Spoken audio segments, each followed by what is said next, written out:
सुरप्रियाय लंबोदराय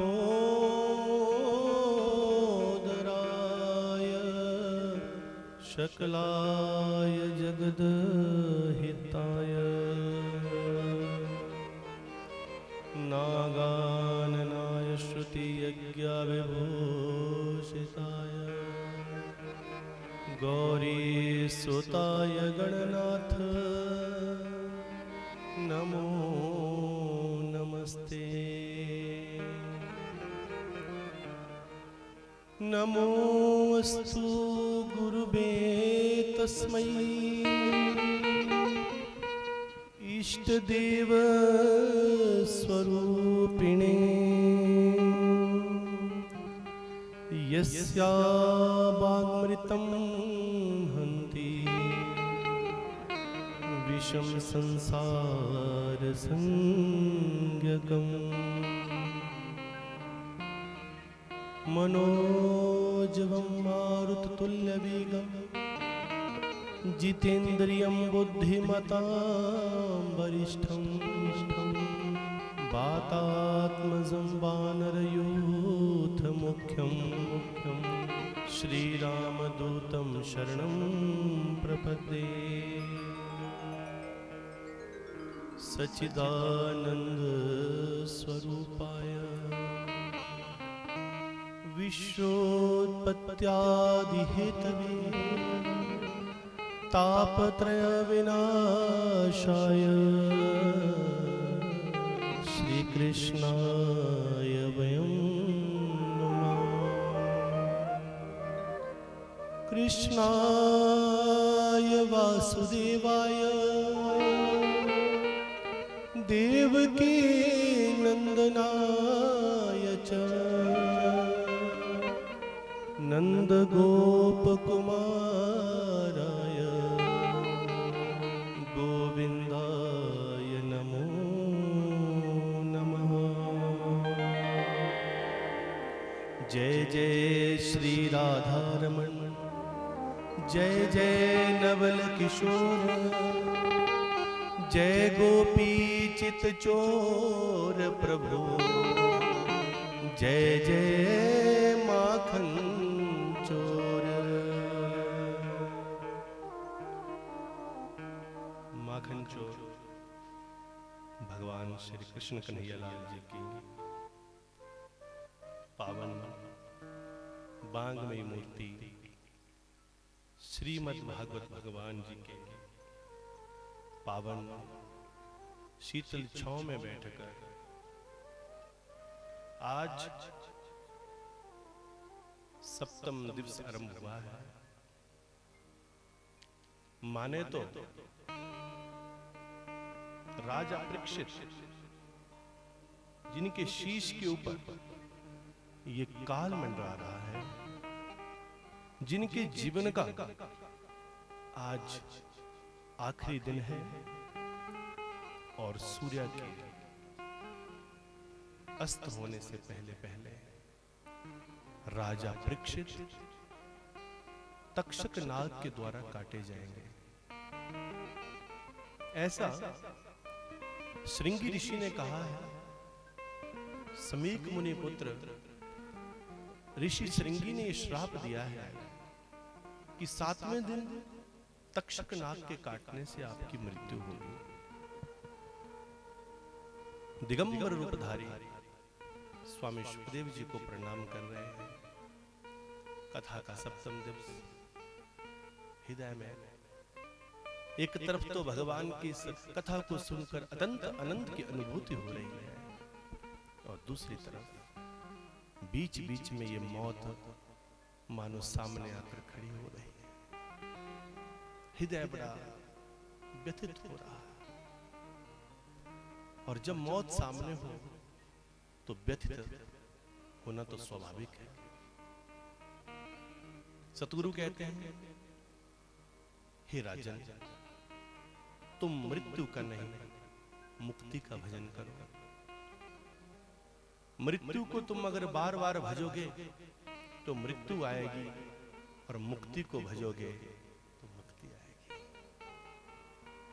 राजा परीक्षित का मन बड़ा व्यथित हो रहा है। बोला गुरुदेव 6 दिन तक तो मैंने अपने मन को टिका कर रखा, पर अब आज जब मेरी मौत बिल्कुल पास मुझे दिख रही है तो थोड़ा मन मेरा बड़ा बेचैन हो रहा है और मेरा ध्यान भी भंग हो रहा है।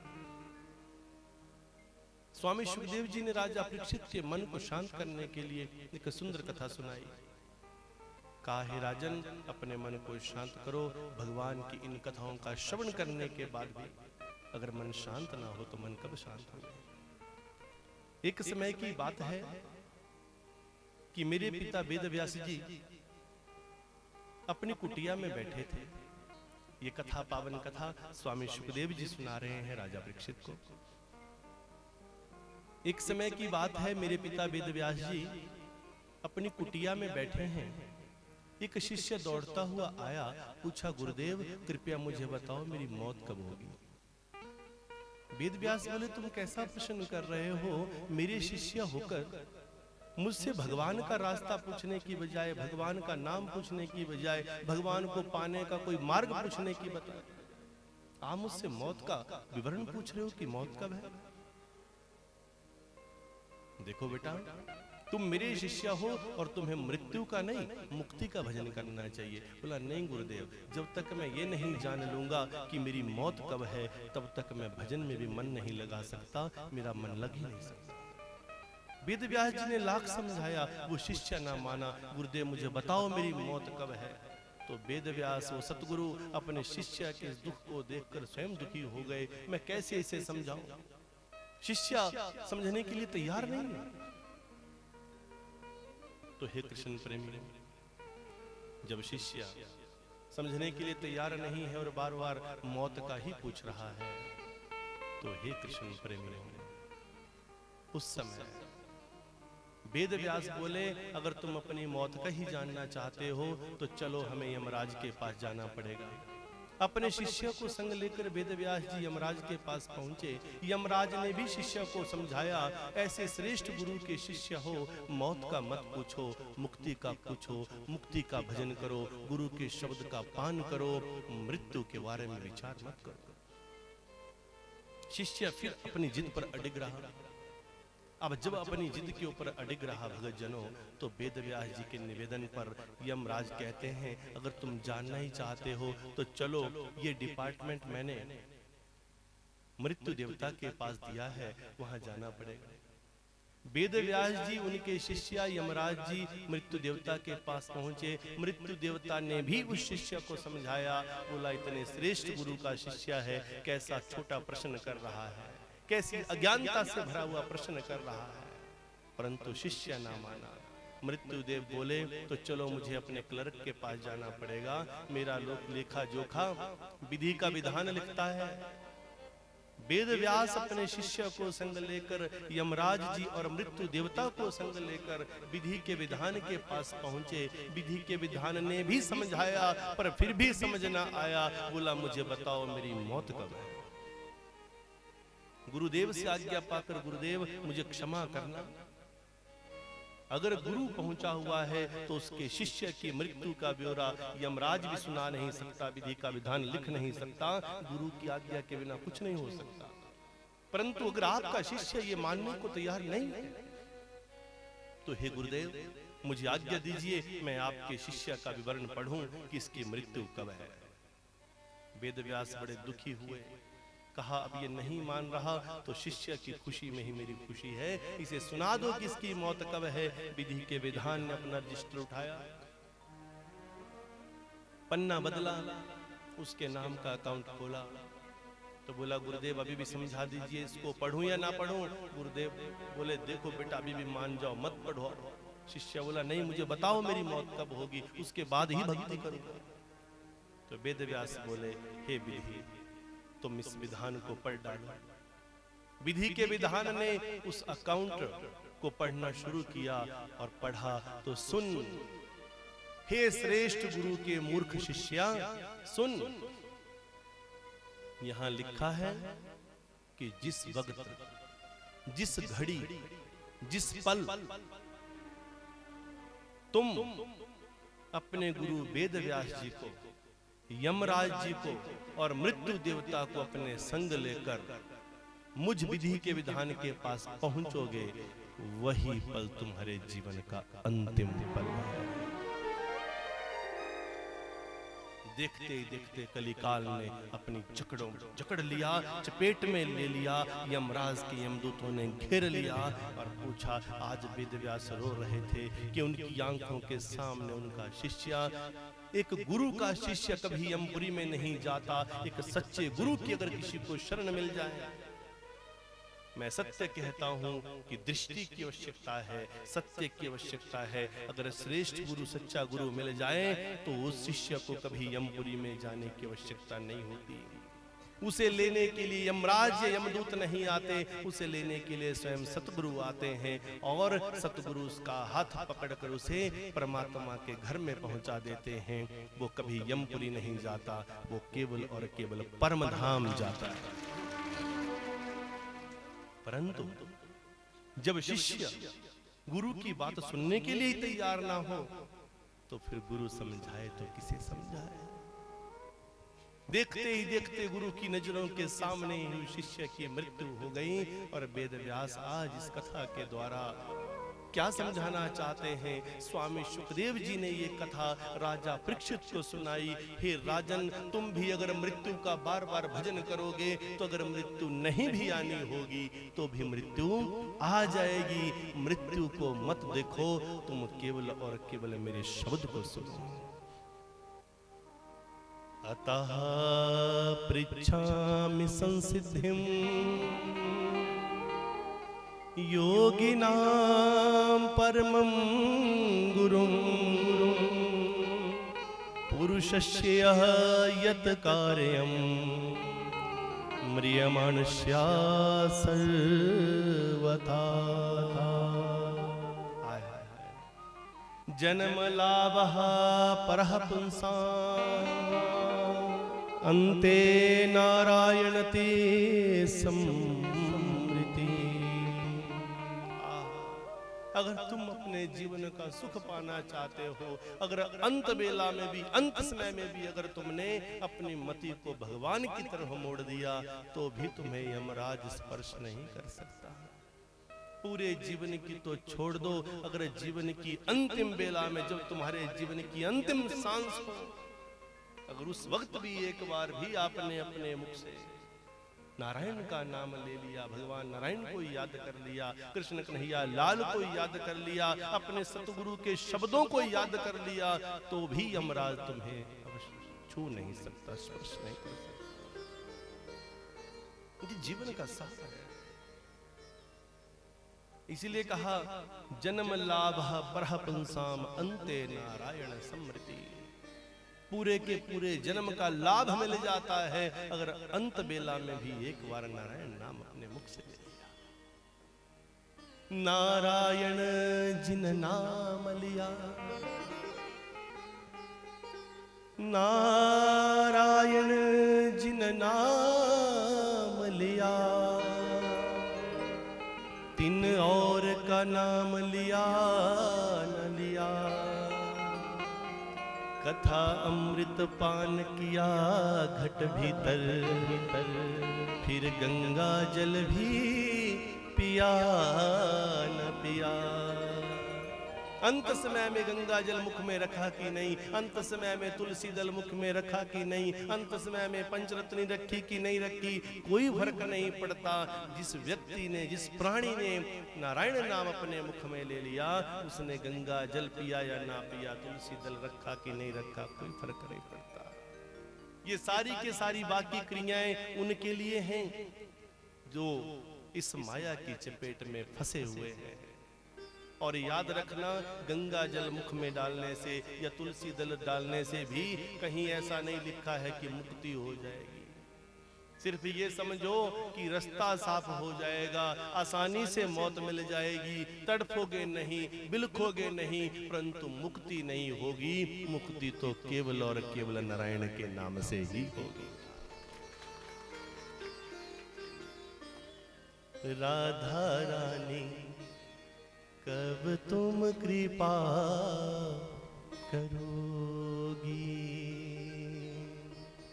ओ श्यामा प्यारी कब तुम कृपा करोगी, कब तुम कृपा करोगी, कब तुम कृपा करोगी। मेरी लाडो प्यारी कब तुम कृपा करोगी। कब तुम कृपा करोगी। श्री राधा रानी कब तुम कृपा करोगी। श्री राधा रानी कब तुम कृपा करोगी। कब तुम कृपा करोगी, कब तुम कृपा करोगे। कब तुम कृपा करोगी, कब तुम कृपा करोगे। लाडो प्यारी कब तुम कृपा करोगी। श्यामा प्यारी कब तुम कृपा करोगे। श्री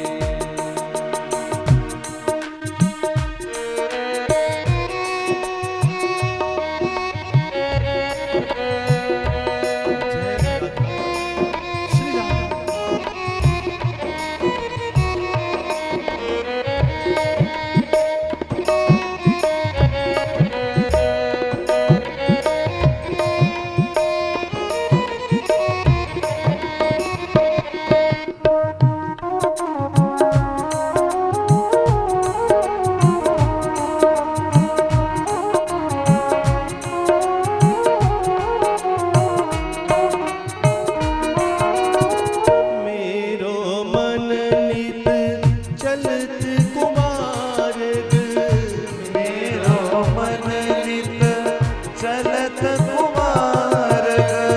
मेरो मन नित चलत कुमार्ग। मेरो मन नित चलत कुमार्ग। कब दुख का हरोगी। ओ राधा रानी कब तुम कृपा करोगे। राधा प्यारी कब तुम कृपा करोगे। ओ श्यामा प्यारी कृपा करोगे। जय श्यामा प्यारी की, राधा रानी की।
राधा रानी के चरणों में आसरा हो जाए, जब श्याम के चरणों में आसरा हो जाए। और आपने क्या देखा?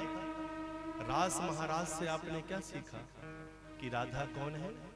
कृष्ण ही राधा है और राधा ही कृष्ण है। और भगवान ने कहा मुझे बुलाओगे तो हो सकता है मैं आऊं या ना आऊं, पर राधा रानी को बुलाओगे तो मैं जरूर आऊंगा, मैं दौड़ा दौड़ा आऊंगा। अधिष्ठात्री देवी राधा रानी, भगवान श्री कृष्ण कन्हैया ने ऐसा प्रेम का सूत्र बांधा। इतना प्रेम राधा जी के संग भगवान का नाता क्या है? जब भगवान कृष्ण और रुक्मिणी का विवाह हुआ तो एक राधा जी पर मिलने के लिए आई। बड़ा सुंदर प्रसंग आता है। राधा जी मिलने के लिए आती हैं भगवान कृष्ण से, तो भगवान कृष्ण और राधा इतने लंबे समय के बाद मिले तो मानो दोनों एक दूसरे को देखने लगे। अब जरा विचार कीजिए कि धर्मपत्नी वहीं बैठी हैं और यहाँ भगवान कृष्ण और राधा एक दूसरे की तरफ देखते देखते इस प्रकार से खो गए, इस प्रकार से खो गए कि वो नजर। अब रुक्मिणी जी चिढ़ रही, परेशान हो रही, और परेशानी तो स्वाभाविक है, पत्नी वहां बैठी है और यहाँ पर इश्क फरमाया जा रहा है। कैसी सुंदर नर लीला बताई है भगवान ने। जबकि सत्य क्या है कि वो दोनों एक ही हैं, इसलिए तो विवाह नहीं हुआ।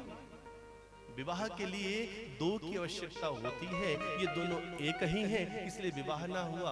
दोनों एक दूसरे को निहार रहे हैं। तो जब रुक्मिणी जी चिढ़ रही है ना, तो कन्हैया धीरे से बोले, अरे रुक्मिणी जलती ही रहोगी या राधा को कुछ खान पान करवा दो, कुछ दूध ही पिला दो। तो रुक्मिणी के मन में विचार आया, रुक्मिणी के मन में विचार आया कि मैं कैसे अपनी ईर्ष्या को शांत करूं। तो रुक्मिणी गरम गरम दूध लेकर आई, जल जाए इसका जो मेरे स्वामी को इस प्रकार से देख रही है। विवाह भी हो गया कन्हैया का, तब भी पीछा नहीं छोड़ रही। कहां पीछा करती करती यहां आ गई। तो राधा जी को गरम गरम दूध लेकर आई रुक्मिणी, और राधा ने जानती है राधा कि ये मुझे गर्म दूध पिला रही है, और फिर भी क्या कहा, ये मेरे श्याम के घर का दूध है, ये मेरे श्याम के घर की चीज है, महबूब की हर चीज।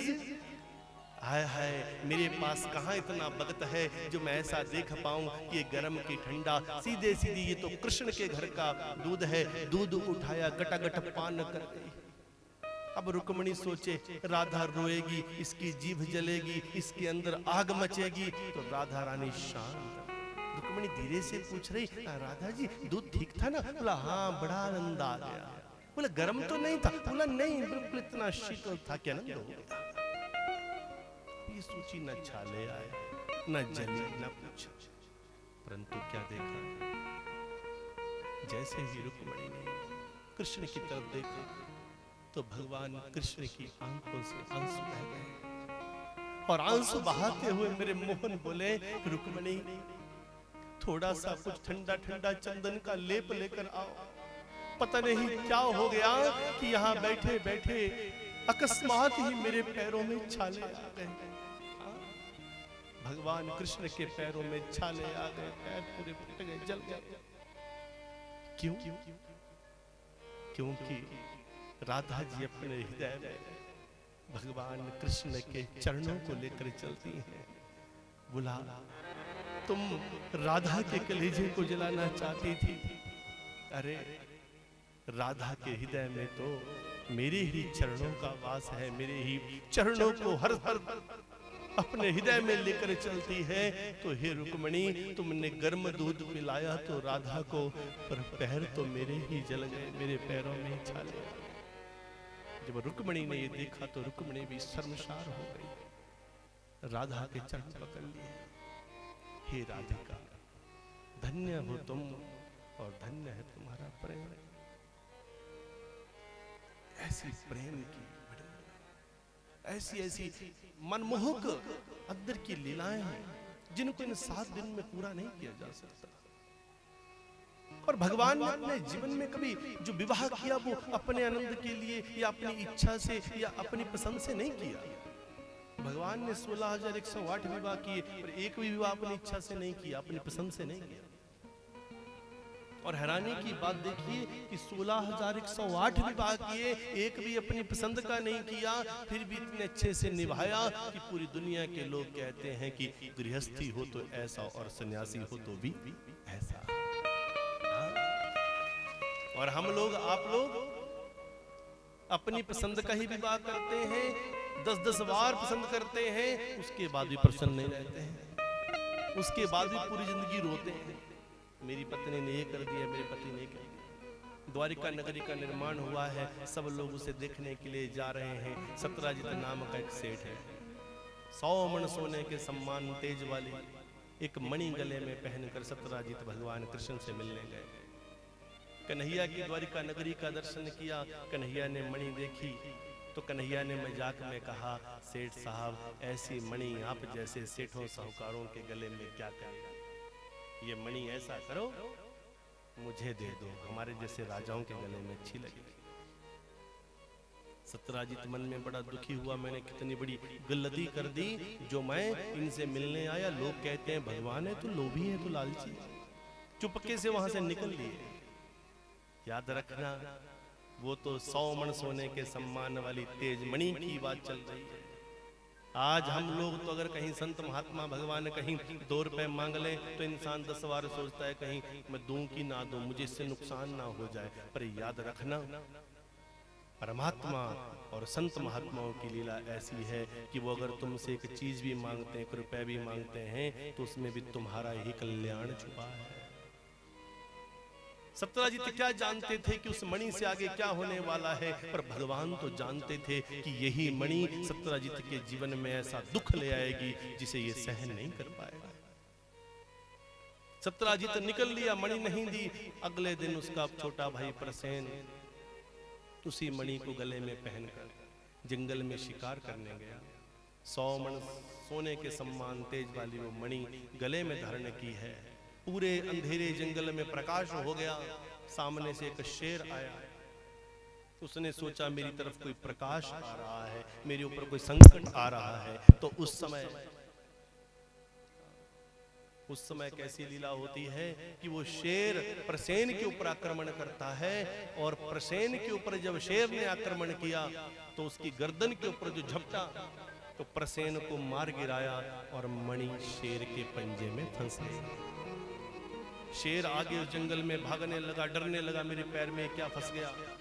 तो उसी जंगल में एक भालू रहता है, नाम है जाम्बवंत। भगवान श्री रामचंद्र जी के अनन्य अंग रक्षक, उनके परम स्नेही, जिनको भगवान राम ने वचन दिया, हे जाम्बवंत मैं फिर तुम्हें मिलने आऊंगा।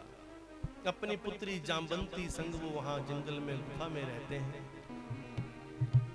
वो जाम्बवंत बाहर आते हैं तो उन्होंने उस प्रकाश को देखा, शेर के पंजे में एक ऐसा प्रकाश है, उन्हें भी भय हुआ। उन्होंने शेर के ऊपर आक्रमण किया, शेर को मार गिराया और मणि लेकर गुफा में चले गए। अपनी वो मणि अपनी पुत्री को दे दी। प्रसेन को ढूंढते हुए आए, प्रसेन का मृत शरीर तो मिला पर गले में मणि नहीं थी। तो जैसे ही अपने भाई की मरी हुई उस देह को देखा, उस मृत शरीर को देखा, तो सत्यराजित सेठ के मन में एकदम से ख्याल आया, 2 दिन पहले वो कृष्ण ही मुझसे मणि मांग रहा था, मैंने मणि दी नहीं, इसलिए कृष्ण ने ही मणि के लालच में मेरे भाई को मार दिया और मणि लेकर भाग गया। भगवान कृष्ण ने कलंक चतुर्थी का चंद्रमा देखा था, इसीलिए उनको कलंकित होना पड़ा। सत्यराजित ने चारों तरफ फैला दिया, ये कृष्ण भगवान नहीं, ये हत्यारा है, ये मर्डरर है। अपने इस कलंक को मिटाने के लिए भगवान कृष्ण जंगल में गए। शेर के पंजे के निशान, भालू के पंजे के निशान देखते देखते, ढूंढते ढूंढते गुफा तक पहुंचे, अंदर प्रवेश हुआ। जामवंत की पुत्री जामवंती से मणि मांगी। जामवंती ने अपने पिताजी को बुलाया, जामवंत आए, दोनों में युद्ध हुआ। 27 दिन तक युद्ध चला, पर अंत में भगवान ने जब देखा कि जामवंत को मैं हरा नहीं सकता, क्योंकि भगवान ने ही वचन दिया था कि मेरे अलावा इस पूरी दुनिया में तुझे कोई हरा नहीं सकता, कोई तुझे गिरा नहीं सकता। अब अपने भक्त को मैं हराऊं तो कैसे हराऊं? भगवान अपने भक्त का नाम ऊंचा करते हैं, नीचे नहीं करते। कोई सतगुरु अपने शिष्य का नाम नीचे नहीं गिरा सकता, वो ऊपर करता है।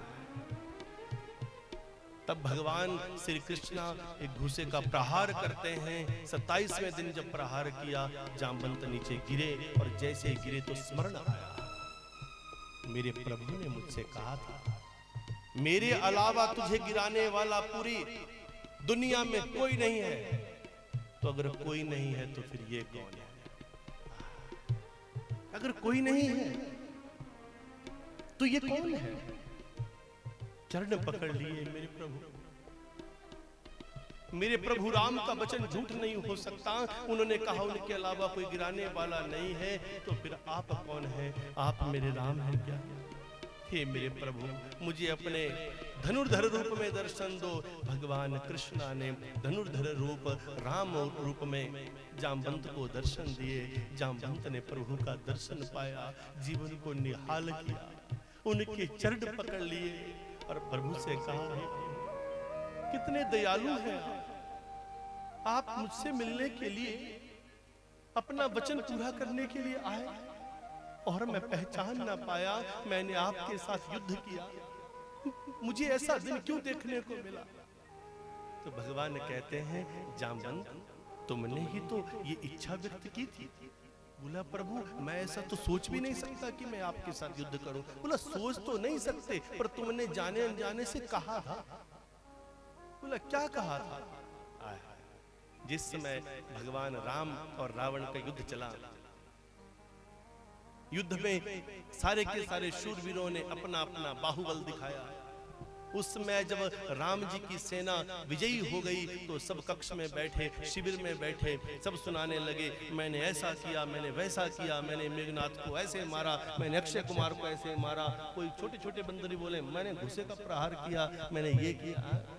जैसे आप लोगों ने भी ये इतना बड़ा युद्ध किया है, आपने भी, ये भी एक युद्ध है। 7 दिन तक आपने नेगेटिव पावर्स के साथ युद्ध किया है, नकारात्मक शक्तियों को आपने हराया है, आपने अपनी सकारात्मक शक्ति को और भी जागृत किया है, देवी देवताओं को प्रसन्न किया है। तो आज जब ये युद्ध विश्राम लेगा और धर्म की ध्वजा पताका फिर से ऊंची लहराएगी, उस समय आप भी आपस में कई दिनों तक तो बात चलती रहेगी, मैंने ऐसा किया, मैंने वैसा किया। एक बिटिया बोलेगी मैंने चाय बनाई, सारी चाय तो मैंने बनाई, सारी सफाई तो मैंने की, ऐसा किया। कब सब के सब लोग कह रहे थे मैंने ऐसा किया, मैंने ऐसा किया। वो जामवंत बेचारे ऐसे बैठे। अब राम जी बोले जामवंत तुम्हारा मुंह क्यों लटका हुआ है? बोला प्रभु ये सब मुझे चिढ़ा रहे हैं। बोला क्या बोल रहे हैं? जामवंत कैसे थे? उनमें उम्र में सबसे बड़े थे, उनको सब लोग दादू दादू कहकर चिढ़ाते थे। बोला ये मुझे चिढ़ा रहे हैं कि दादू तुम तो फ्री का खाते रहते हो, करते तो कुछ हो नहीं, तुमने तो कुछ किया ही नहीं, तुम्हारा साथ में चलने का फायदा क्या? बोला प्रभु ये मेरा अपमान केवल और केवल आपकी वजह से हो रहा है। राम बोले मेरी वजह से अपमान हो गया, क्यों? बोला प्रभु आप मुझे एक बार इजाजत देते तो इस पूरी सेना की आवश्यकता ना होती। जामवंत में इतना बल है, इतना बल है कि जामवंत अकेले ही लंकापति रावण सहित पूरी की पूरी सेना को समाप्त कर सकता था। इसीलिए रामचंद्र जी ने जामवंत को पहले ही वचन दे दिया तुम युद्ध नहीं करोगे। क्यों? क्योंकि अकेले ही युद्ध जीत लेंगे तो बाकियों को सेवा का मौका कैसे मिलेगा? ये जो धर्म युद्ध है इसमें हर प्राणी का सहयोग होना चाहिए। जामवंत को रोक दिया था, बोला तुम कुछ नहीं करोगे। प्रभु जानते थे कि जामवंत में इतना बाहुबल था, तो जामवंत बेचारे संग खड़े रहते थे, कुछ किया नहीं। तो जामवंत ने कहा प्रभु आपके कारण मेरा अपमान हो रहा है, ये छोटे छोटे बंदर मेरा मजाक उड़ा रहे हैं, कह रहे हैं मैंने कुछ नहीं किया, मैंने कुछ नहीं किया। इस वक्त मेरे हाथों में ऐसी खुजली हो रही है, मन कर रहा है मैं आपसे 2 हाथ कर दूं। कब कहा? त्रेता में कहा। कब कहा? त्रेता में कहा। और वही प्रभु राम त्रेता में कही गई उनके मन की। कहते ना, भगवान के पास आप जाने अनजाने से जो कुछ ही मांगते हो वो मिल जाता है। तभी तो हमने कथा में पहले दिन से कहा था कि कथा में जिस सोच के साथ आओगे वो हो जाएगा। जो नाचने के लिए आएगा उसे नाच मिल जाएगा, जो गाने के लिए आएगा उसे गाना मिल जाएगा, जो नुक्ताचीनी करने के लिए आएगा उसे भी हम माल फेंकते रहेंगे, ले नुक्ताचीनी करता रहेगा। ज्ञानियों के लिए ज्ञान, नुक्ताचीनियों के लिए नुक्ताचीनी। जो तुम्हें चाहिए वो मिल जाएगा। अच्छी सोच लेकर आओगे अच्छा मिल जाएगा, बुरी सोच लेकर आओगे बुरा मिल जाएगा। यही तो बांके बिहारी की लीला है, जैसा चाहोगे वैसा मिल जाएगा। त्रेता में कही गई बात आज जो मजाक में बात कही थी, आज सचमुच में भगवान आए और दोनों के बीच में बोला, जाम्बन तुमने तो कहा था कि मैं तुम्हारे साथ हाथापाई करना चाहता हूं, तो आज मैंने तुम्हारी इच्छा पूर्ण कर दी। अब जामवंत ने चरण पकड़ लिए और जामवंत बोले, प्रभु आपने मुझे निहाल कर दिया। भगवान बोले, तुम्हारे बाहुबल को देखकर और तुम्हारे युद्ध को देखकर मैं तुम्हारे ऊपर प्रसन्न हूं, मांगो क्या मांगते हो, वरदान मांगो। तो जामवंत कहते हैं, प्रभु एक पिता की जिंदगी में सबसे बड़ा दुख क्या होता है कि कहीं मेरी बेटी की जिंदगी में दुख न मिल जाए, मेरी पुत्री जामवंती को योग्य वर मिल जाए, इससे आगे मेरी क्या इच्छा हो सकती है। और मुझे लगता है कि इस समय पूरे के पूरे भूमंडल में तो क्या 7 लोकों में मुझे आपसे श्रेष्ठ कोई योग्य वर नहीं दिखता जिसके साथ मैं अपनी पुत्री का विवाह कर दूं, मेरी पुत्री का हाथ पकड़ दूं। तब जामवंत की प्रसन्नता के लिए भगवान श्री कृष्ण विवश हो जाते हैं, जामवंती के संग दूसरा युद्ध करते हैं। क्योंकि जिसने हमें बनाया, अगर हम उसके ही नाम की जयकार ना करें तो जीवन में करेंगे क्या। भगवान श्री कृष्ण जामवंती को अपने संग लेकर सत्यजीत सेठ के पास गए। सत्यजीत सेठ को बड़ा शर्म हुआ। उन्होंने अपने इस पाप को धोने के लिए, भगवान के कलंक को मिटाने के लिए अपनी पुत्री सत्यभामा का विवाह भगवान कृष्ण से किया। सूर्या पुत्री कालिंदी ने जबरन ही बिना पूछे ही भगवान कृष्ण को बरमाला पहना दी। मित्र वृंदा, उज्जैनी के राजा बिंद और अनबिंद की बहन, जिनके संग बलपूर्वक विवाह हुआ। कौशल देश के राजा नगनजीत की पुत्री सत्या, जिसके विवाह के लिए 7 बैलों को एक साथ नथनी डालने वाले का प्रस्ताव रखा गया था, तो पूरी दुनिया में कोई ना मिला। उसमें उनके आंसुओं को पोंछने के लिए भगवान श्री कृष्ण 7 बैलों को नथनी पहनाते हैं। कैकेयी देश के राजा धुष्टकेतु की पुत्री भद्रा, जिसने बहुत ही भद्रकारी कर्मों को करते हुए भगवान की अनन्य भक्ति को प्राप्त किया। और भद्र देश के राजा बृहदसेन की पुत्री लक्ष्मणा, जिसे मत्स्य भेदन के द्वारा भगवान श्री कृष्ण जीतते हैं, प्राप्त करते हैं। एक बहुत ही भयंकर भौमासुर नाम का एक दैत्य हुआ, जिसने संकल्प लिया मैं 16,100 राजकन्याओं के संग विवाह करूंगा। तो जहां पर भी सुंदर कन्या दिखती उसे उठाकर ले जाता था, अपहरण कर लेता था। 16,100 राजकन्याएं, आज आखिरी राजकन्या को लेकर आया, बोला अब तो मैं इनका भोग करूंगा, विवाह करूंगा। तो 16,100 राजकन्याएं भगवान कृष्ण को पुकारती हैं, हे कृष्णा, इस दैत्य के साथ हम विवाह नहीं कर सकती, हमें बचाओ।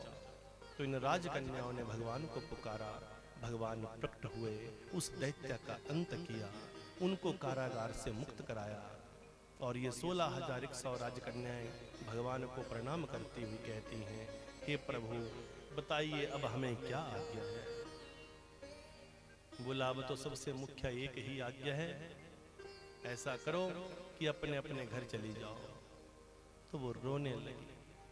रो रो कर कहने लगी, हे श्याम, कह रहे हो घर चले जाओ, हम तो चरित्रहीन घोषित हो चुकी हैं। सब लोग जानते हैं कि ये दैत्य हमें उठाकर ले गया था। केवल आप ही अकेले हो जो जानते हैं कि इस दैत्य ने कभी हमें स्पर्श भी नहीं किया है। आप ही हैं जो जानते हैं कि इस दैत्य ने कभी हमारी तरफ देखा भी नहीं था, क्योंकि ये अपने नियम का इतना पक्का था, इसने संकल्प लिया था कि मैं 16,100 के साथ एक साथ विवाह करूंगा और तब इनका भोग करूंगा। हे प्रभु, हम आपसे कुछ नहीं मांगती, हमें अपने संग ले चलो। भगवान बोले, क्या बात कर रही हो, मैं दुनिया को क्या कहूंगा, ये कौन है? बोला, कुछ भी करो प्रभु, हमें केवल अपना नाम दे दो। पूरी दुनिया से निष्कासित, घर से जो जिनको उठाकर ले जाया गया, जो पूरी दुनिया जिनको बुरी दृष्टि से देख रही थी, उन राजकन्याओं को भगवान कृष्ण ने अपना नाम दिया, केवल और केवल नाम दिया। भगवान कभी शारीरिक मिलन नहीं करते, ये भगवान की लीलाएं हैं, ये तो मन का मिलन है। तो इस प्रकार भगवान ने उन जिनके नाम कलंकित हो चुके थे, जो चरित्रहीन घोषित हो चुकी थी, उन राजकन्याओं को जिनका नाम मिट चुका था, उनको भगवान ने अपना नाम दिया और उन राजकन्याओं के संग विवाह किया। इस प्रकार भगवान के 16,108 विवाह। भगत जनों, बहुत ही सुंदर लीला होती है। तो कोई भगवान, बड़े से बड़े भगत, छोटे से छोटे भगत आपने इस कथा में देखे। भगत सुदामा का प्रसंग आपने देखा। सुदामा की जो चर्चा है वो बहुत ही महत्वपूर्ण है, बहुत सुंदर है। सुदामा कौन है? सुदामा भगवान कृष्ण का गुरुकुल में मिला हुआ, सुदामा भगवान कृष्ण का गुरुकुल में मिला हुआ उनका एक मित्र है। तो कथा प्रेमियों, सुदामा के घर में अचानक से ऐसा बदलाव हुआ कि सुदामा का पूरा के पूरा जीवन निर्धनता में, गरीबी में डूब गया। पूरे घर में गरीबी का राज्य हो गया। कथा प्रेमियों, सुदामा के घर में उसकी पत्नी नाम है सुशीला। ये पोरबंदर में रहते हैं। सुशीला ने सुदामा से कहा, हे मेरे स्वामी, मैं विवाह में एक साड़ी पहनकर आई, पूरी इतना समय बीत गया, मैंने आपसे कभी ये नहीं कहा कि मेरे पास वही एक साड़ी है। एक ही साड़ी में मैं जीवन बिता रही हूँ, पर आज मेरे बच्चे भूखे मर रहे हैं। तुम कहते हो तुम्हारा मित्र इतना बड़ा भगवान है, राजा है, जाओ उनसे मिलकर आओ। सुदामा बोला, प्रेम मांगने का नाम नहीं है, प्रेम लेन देन का नाम नहीं है। प्रेम तो केवल और केवल एक अनुभव है, एक फीलिंग है। मैं अपने मित्र के पास मांगने नहीं जा सकता। जैसे तैसे सुशीला ने सुदामा को जाने पर विवश किया। कहा, तुम जाओ, मांगना मत, पर अपने मित्र से मिलकर तो आओ।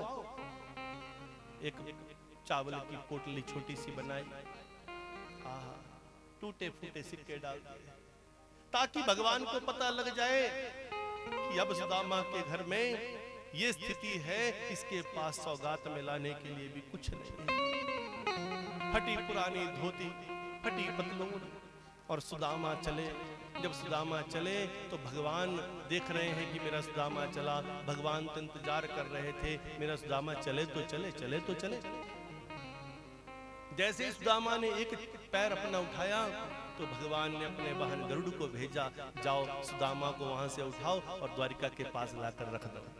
भगवान जानते थे कि सुदामा इतना चल नहीं सकते, कई दिनों से भूखे थे, प्यासे। और कथा प्रेमियों, सुदामा द्वारिका के पास पहुंचे। भगवान कृष्ण आया, बड़ी सुंदर लीला है। आइए भगवान कृष्ण,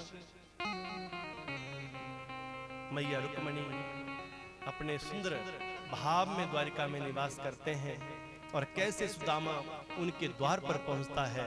आइए इस दृश्य का हम आनंद लेते हैं।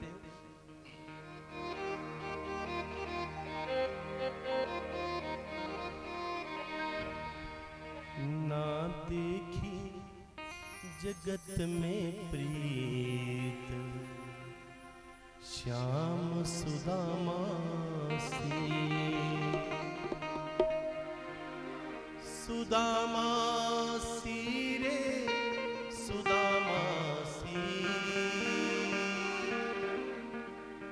सुदामा सी रे सुदामा सी, सुदामा सी प्रीत न कभी देखी ना आगे देखोगे। आइए भगवान का दर्शन करते हैं। कृष्ण कन्हैया लाल की जय हो, मैया रुक्मणी की जय हो। आइए सुंदरासन पर विराजमान भगवान की बड़ी सुंदर लीला, भगवान का दर्शन से प्राप्त करेंगे और कैसे भक्त सुदामा उनके द्वार पर पहुंचता है।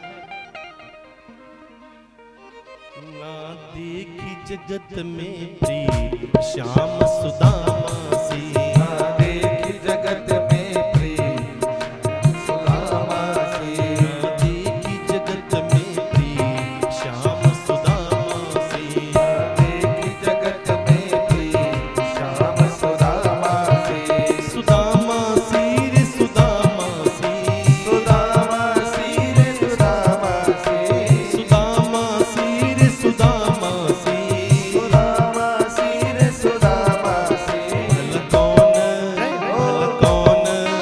भला कौन निभाए रे श्याम सुदामा सी, कौन निभाए रे श्याम सुदामा सी, ना देखी जगत में प्रीत श्याम सुदामा सी, ना देखी जगत में प्रीत श्याम सुदामा सी। सुदामा महाराज की जय हो, सुदामा महाराज की, सुदामा महाराज की जय हो।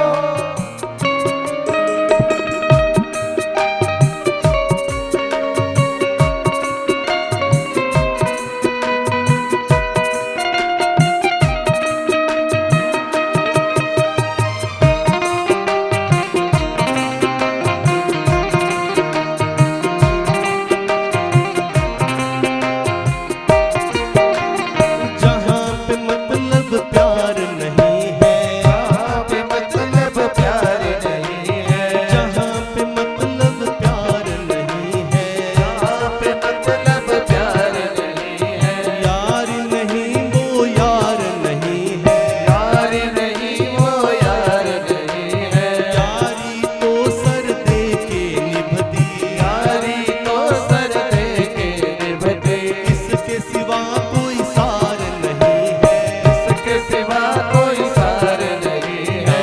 हार ना हार ना हार भई ना जीत श्याम सुदामा सी, ना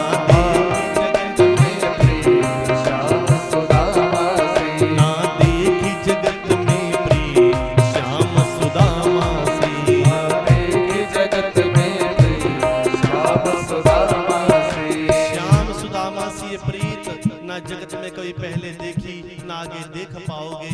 ऐसा मित्र कहाँ मिलेगा। सुदामा आया, हे भगत जनों, सुदामा ने जो द्वारपालों से कहा, द्वारपालों ने कई प्रकार से अपमान किया, सुदामा को पीछे फेंक दिया। सुदामा बार बार बोले, भैया मुझे कुछ नहीं चाहिए, मुझे भिक्षा नहीं चाहिए, मैं तो अपने मित्र से मिलने आया हूँ, मेरे मित्र से कह दो कि सुदामा आया है। द्वारपाल दौड़ता हुआ जाता है, कन्हैया से कहा, प्रभु कोई सुदामा नाम का ब्राह्मण आया है। जैसे ही कृष्ण भगवान सुनते हैं, कृष्ण भगवान की आंखें नम हो गई, आंखों से आंसू बहने लगे, दौड़े दौड़े अपना आसन छोड़कर द्वार के ऊपर दौड़ते हुए गए और सुदामा को गले से लगा लिया। छोड़ सिंहासन कान्हा दौड़े, छोड़ सिंहासन कान्हा दौड़े, छोड़ सिंहासन कान्हा दौड़े, छोड़ सिंहासन कान्हा दौड़े, ऐसे लिपटे फिर ना छोड़े, ऐसे लिपटे फिर ना छोड़े, ऐसे लिपटे फिर ना छोड़े, ऐसे लिपटे फिर ना छोड़े, चरण न पकड़ो मेरे मोहन, चरण न पकड़ो मेरे मोहन,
आसन पर लेकर आए, आसन पर बिठाया, उनके चरण पकड़ लिए, उनके चरणों में चुभे उन कांटों को। अरे रुक्मणी जाओ, सुई लेकर आओ, मैं इन कांटों को निकाल दूं। ब्राह्मण आए हैं घर में, इनके चरण धुलाने के लिए पानी लेकर आओ। अरे रुक्मणी की सुई कब आए, भगवान तो पीड़ा देख ना पाए।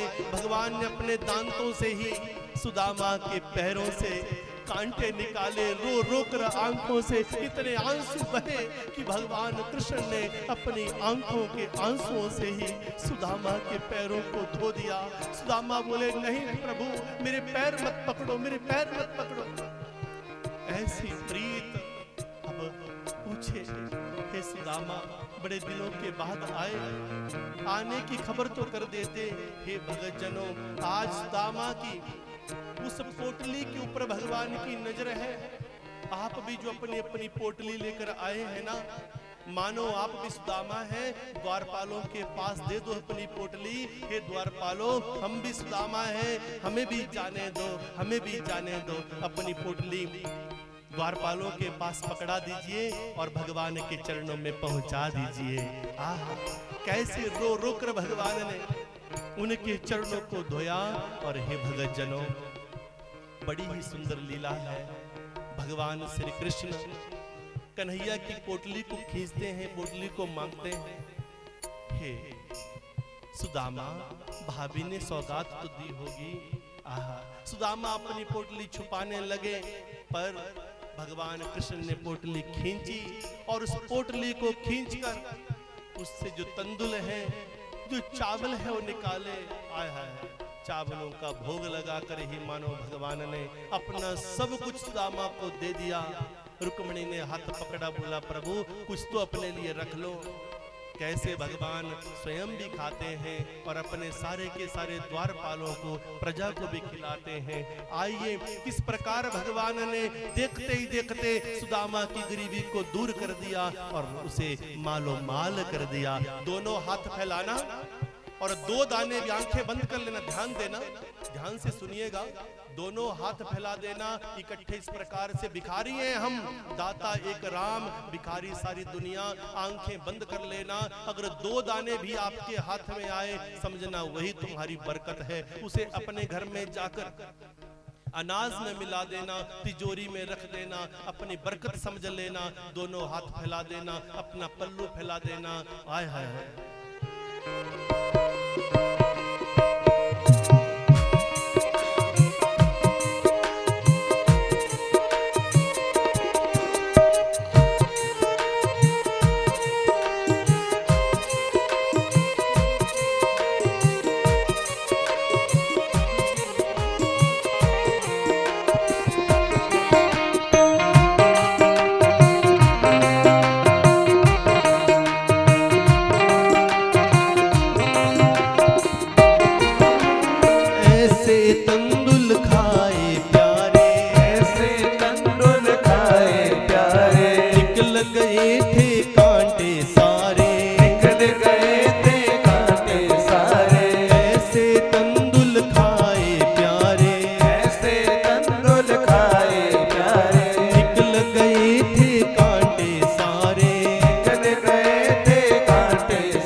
भल कौन निभाए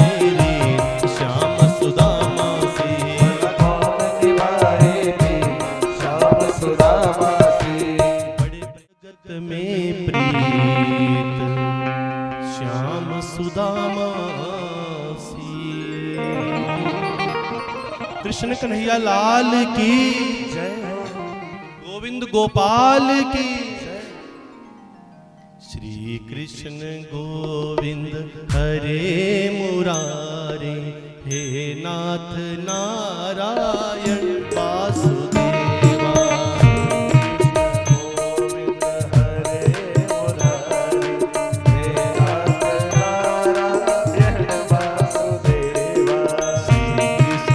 गोविंद हरे मुरारे हे नाथ नारायण वासुदेवा।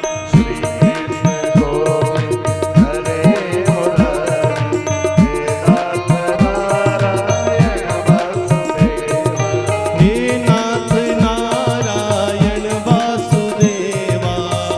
नाथ नारायण वासुदेवा।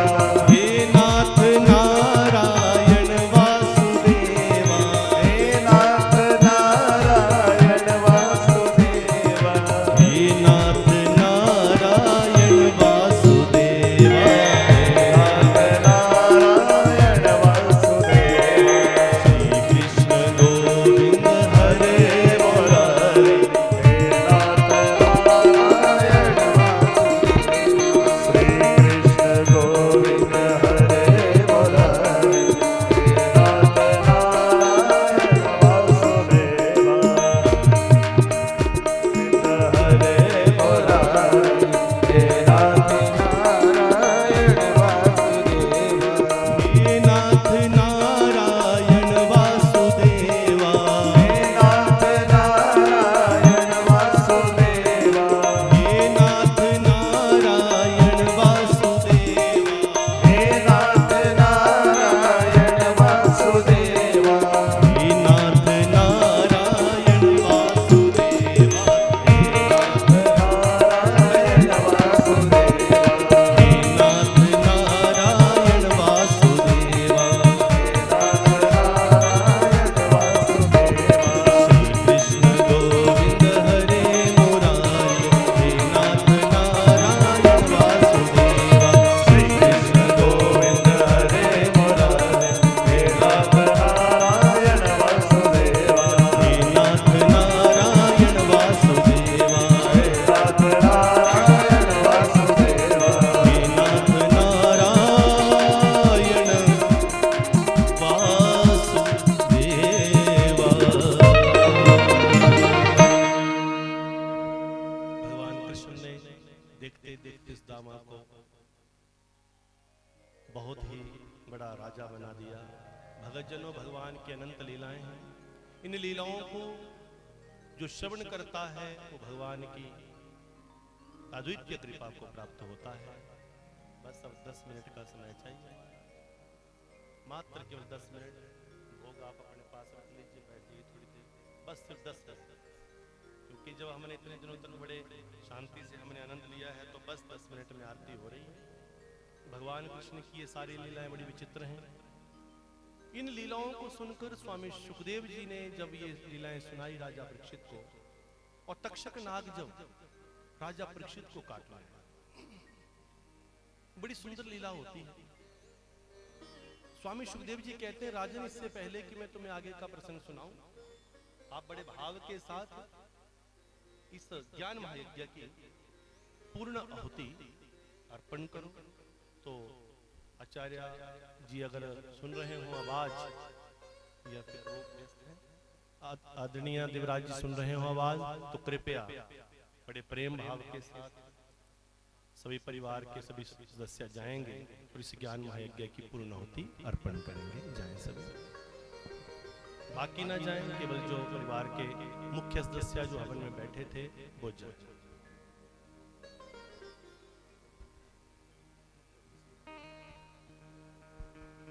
आइए पूर्ण आहुति अर्पण करते हैं।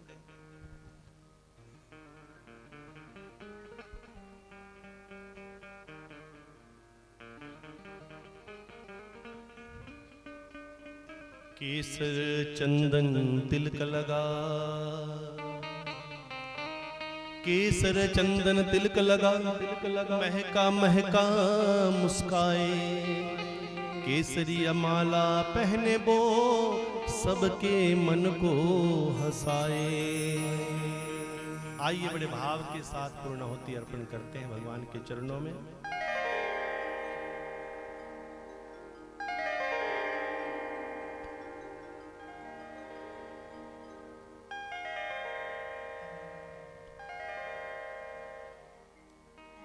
ओम हरि ओम। बोर्हानं देवो अरतिं पृथिव्या वैश्वानरमृत आजातमग्निं कविगुं समराजं अतिथिं जनानां सन्नापात्रं जनयन्त देवाः। ओम पूर्णाद्रवी परापत सुपूर्णा पुनरापत वस्नैव विक्रीणावः इखमुर्जगुं शतक्रतो स्वाहा।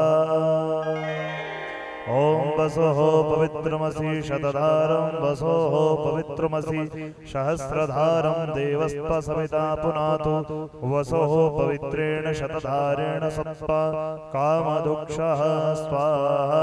इदं बाजादिभ्यो अग्नये विष्णवे रुद्राय सोमाय वैश्वानराय च नमः। बोलिए बांके बिहारी लाल की, गोविंद गोपाल की, कृष्ण कन्हैया लाल की। सभी पूर्णाहुति का दर्शन प्राप्त करके वापिस आ जाएं। आइए माथा लगाकर वापिस आ जाएं सभी और अपने स्थान पर बैठ जाएं।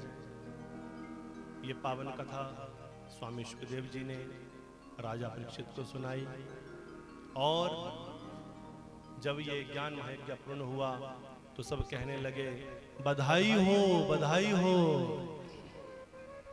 बोल दो सब, बधाई हो। आइए बैठे। बहुत ही शुभकामनाओं के पात्र हैं, बैठ जाइए।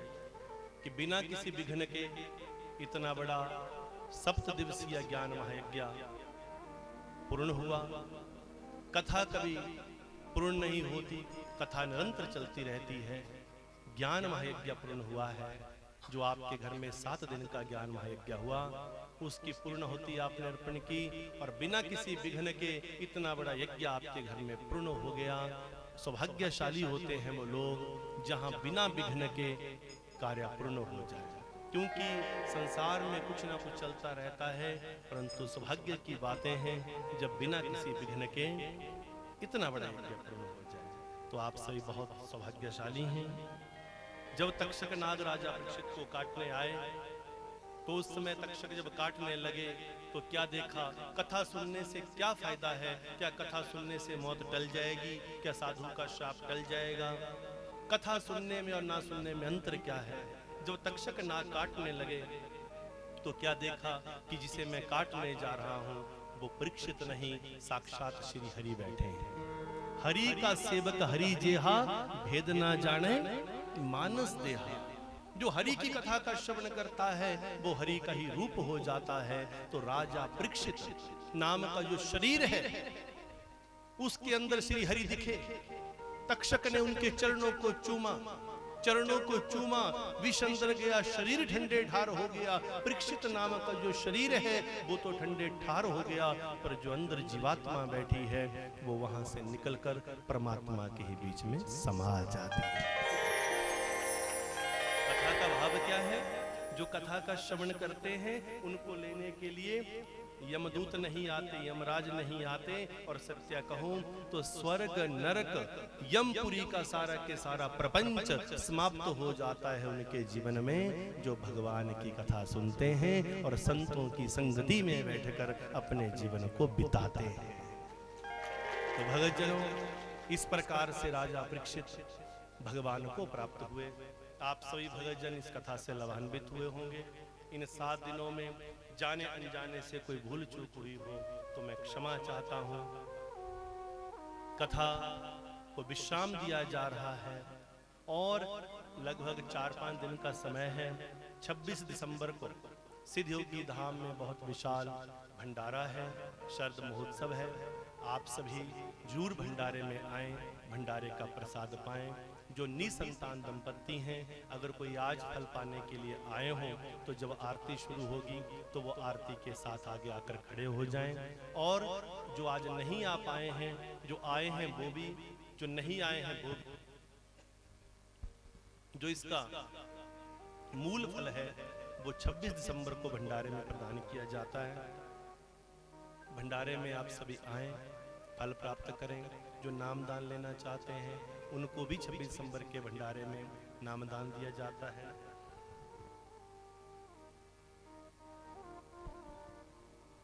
आप सभी अपने पूरे गांव, सगे संबंधियों और रिश्तेदारों सहित सादर आमंत्रित हैं। आप भंडारे में आए, पूज्यापा सतगुरु महाराज सिद्धयोगी बाबा जी के आशीर्वाद को प्राप्त करें। सिद्धयोगी धाम सभी प्रकार के शारीरिक, मानसिक और आर्थिक समस्याओं के समाधान का एकमात्र महाकुंभ है। ये क्लिनिकल एस्टैब्लिशमेंट एक्ट के तहत एक रजिस्टर्ड हॉस्पिटल भी है। आप वहां पर अपनी शरीर की, मन की किसी भी प्रकार की बीमारियों के लिए, जिनसे आप लंबे समय से पीड़ित हों, आप वहां आ सकते हैं और सुख को प्राप्त कर सकते हैं। ऊपर वाले की कृपा से सेवा का मौका मिला है, उन्होंने सेवा का मौका दिया है। सतगुरु महाराज के आशीर्वाद सहित सिद्धयोगी धाम में हर प्रकार के कष्ट का अंत होता है।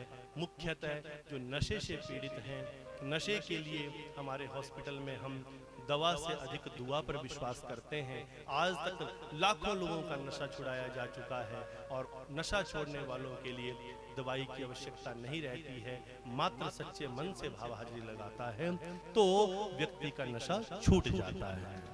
तो नशे से पीड़ित, निसंतान, पुरानी से पुरानी बीमारी, गठिया, शुगर, अधरंग, migraine, piles, fistula, cervical spondylitis, disc, पुराने से पुराना कोई भी रोग, भूत प्रेत पिशाच आदि की मानसिक शंकाएं, किसी भी प्रकार का डिसऑर्डर, साइकोलॉजिकल डिसऑर्डर, मानसिक रोग, एंजाइटी डिसऑर्डर, डिप्रेशन जो आज के समय में सबसे ज्यादा चल रहा है, उनका सिद्धयोगी धाम में सिद्ध समाधि योग, ध्यान योग द्वारा निवारण होता है, इलाज होता है।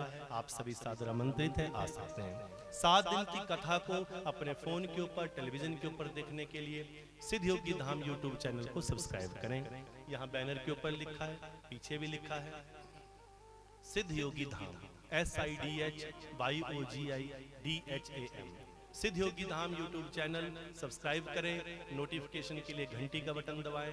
फेसबुक पेज के ऊपर भी सिद्धयोगी धाम आप लिखें, सिद्धयोगी धाम ऑफिशियल फेसबुक पेज को लाइक करें, शेयर करें, फॉलो करें। आपका मन करे तो इस सत्संग को रोज सुनिए, अगर आपका दिल करे तो इस सत्संग को अपने अंदर इतना बिठा दीजिए कि आप आंखें खोलें तो भी आपको वो दिखे और आंखें बंद करें तो भी आपको वो दिखे। यहाँ पर पंचपुरी रिवालसर इस पावन भूमि में बैठकर ये कथा गायन करने का मौका मिला। माता श्री नैना देवी जी की समस्त समिति, आदरणीय प्रधान साहब, आदरणीय उप प्रधान जी और समस्त गणमान्य सदस्य एवं रिवालसर की सारी प्रबुद्ध जनता जनार्दन, जिन्होंने पहले दिन से लेकर आज तक भरपूर प्यार हमें दिया, और हमारे आदरणीय श्री मोहनलाल शर्मा जी मुख्यतः, जिनको मैं बारंबार करबद्ध प्रणाम करूंगा, जिन्होंने अपने अथक प्रयास के द्वारा बिना थके बिना टूटे जिन्होंने इतना प्रयास किया और इस कथा को एक व्यक्तिगत ना समझकर इसे सार्वजनिक रूप दिया, और आप सभी लोगों ने इतना प्यार यहाँ पर दिया, ऐसा नहीं लग रहा था कि ये कथा किसी एक के घर में चल रही है। ये कथा ऐसा लग रहा है मानो आप सबके घर में चल रही है। और यहाँ पर भगवान शिव का द्वितीय धूना भी विराजमान है। सतगुरु महाराज से प्रार्थना करते हैं, गुरु महाराज इतनी सुंदर आपने यहाँ पर स्थान बनाया है, ऐसी कृपा करना कि हम सब लोग मिलकर इस स्थान पर बारंबार कथाओं का आयोजन करें, बारंबार कथा का श्रवण करें और इस स्थान पर कथाएं होती रहें।